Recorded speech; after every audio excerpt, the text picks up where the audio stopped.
Hey everybody, Scout Crafty here again. Mishmash Monday. Hope you had a great weekend. I'm slowly but surely getting better from this kind of cold or virus I had. But you know, it's funny. I try to do everything naturally as far as healing myself for the simple reason I don't like taking any kind of medications or antibiotics or anything. I try and, last resort, take any of that stuff. And unfortunately, in today's society, everybody is so over medicated.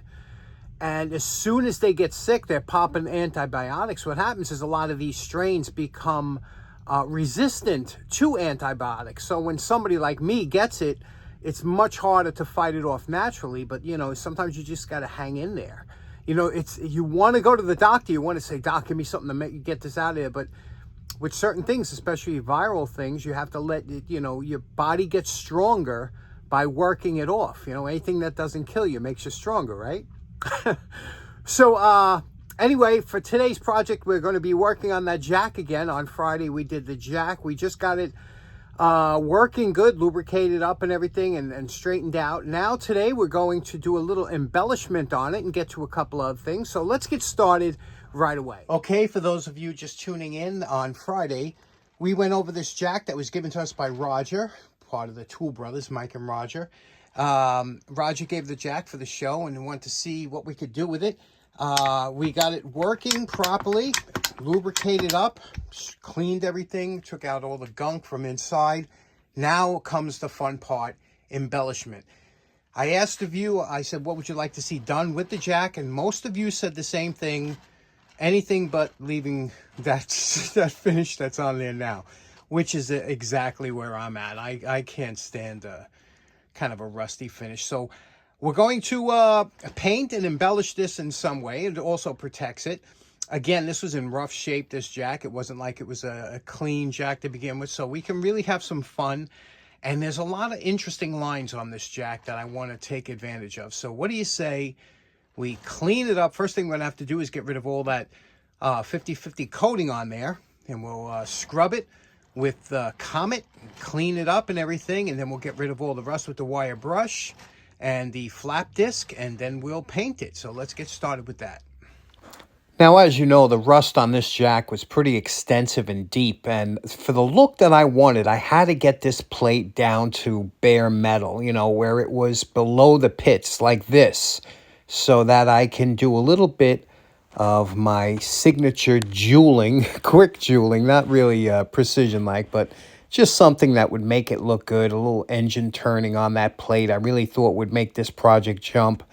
And this is along the lines of what I was going for.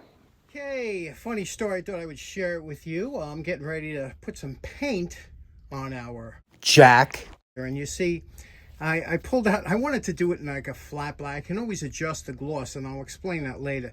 If you put on a flat black and you find it's too flat and you wanted to gloss it up a little bit, you can always cover it with a clear coat, you know what I mean? So that makes, because black is just a pigment, just like any color. You put flat green, flat, and you can control the gloss you want. When you have a jack that has a lot of dents, dings, or maybe pits in it, you don't want something that's shiny because it'll show up just like on bodywork, right?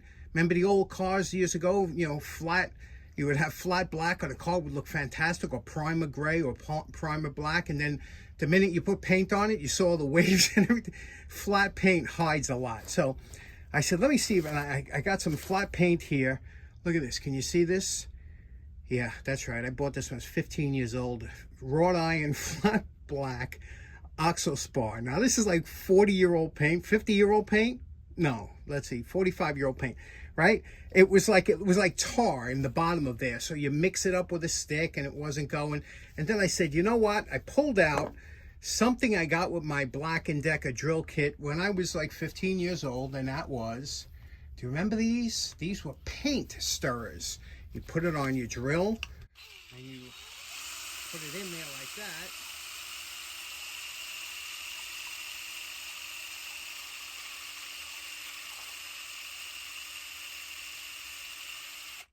You mix it up good. Now, if you find it's too thick, you can always thin it down with mineral spirits.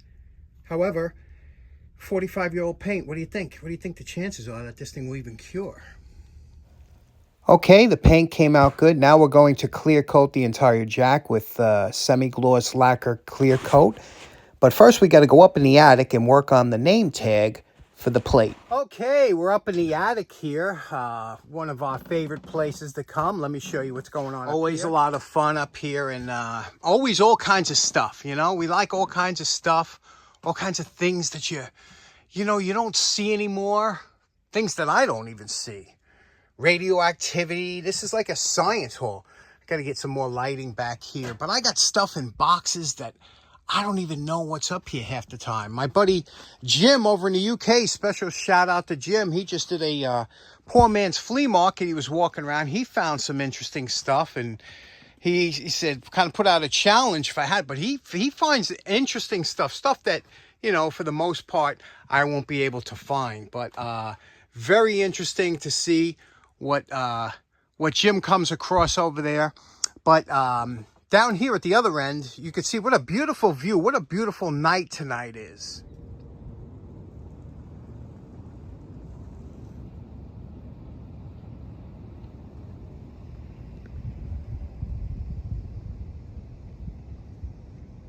Okay, so now unfortunately I don't have any brass stock right now. I do, I just can't find it. But I've painted this to a color of brass, right?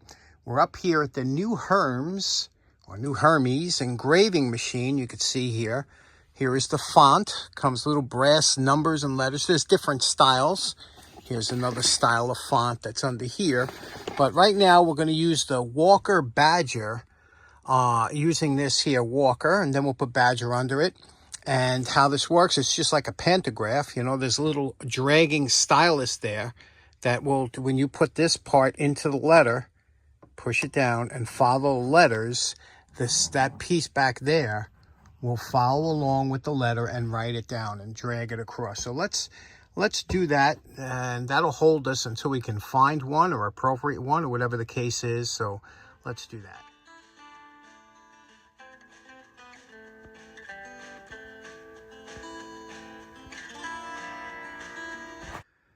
There we go. I think that's pretty acceptable. USA, 1 ton, 126, everything's on there. While we're up here, this was the equivalent of the Kennedy 520 that was made for Sears, for Craftsman. And you could see it's just a little bit different. The colors are a little bit different. It's got a different pull-down door, but same drawer configuration.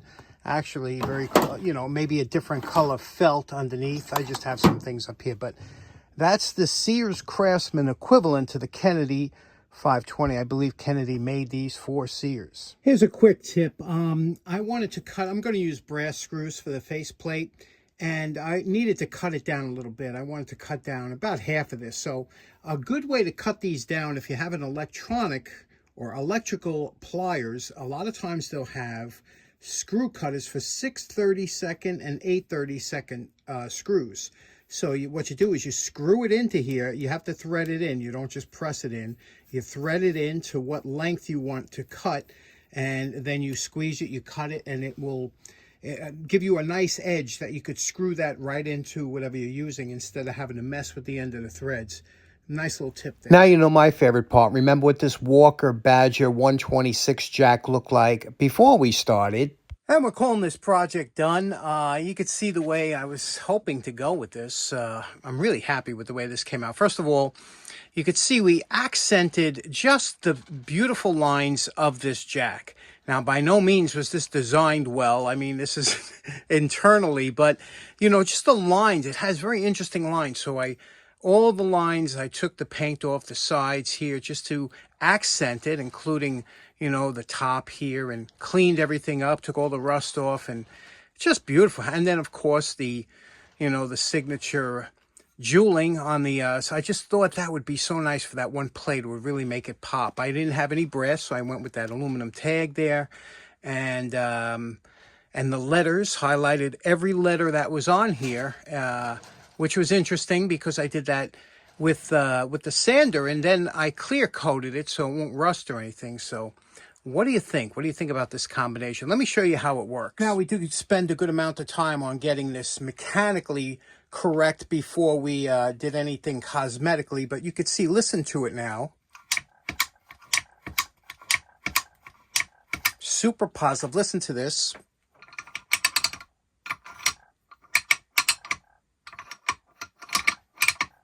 Everything is just the way it's supposed to be. Now, to get these to come down, there was a safety on there. So you had to push this down, but you also had to hold it like this to get it to come down. Then you could get it to go up. So that's the way that worked.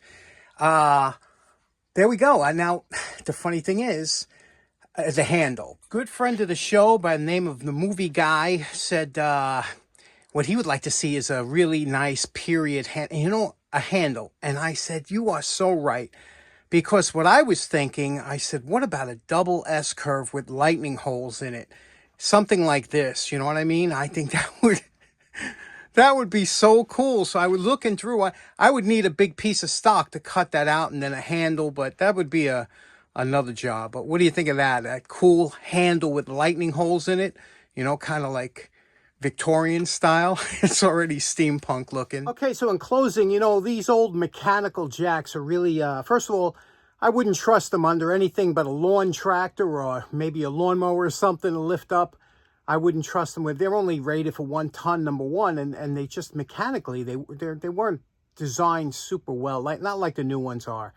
So or the hydraulics. So I wouldn't trust them. However, that makes them all the more fun to fool around with, to clean them up, to preserve them, to restore them, just like the old auto wrenches, right? You can't use them anymore, but they're fun to play with. So that's what I think. There's a certain niche for these kind of jacks. They're fun to look at. They're fun to experiment with, and you're not messing with anything that could be used anymore.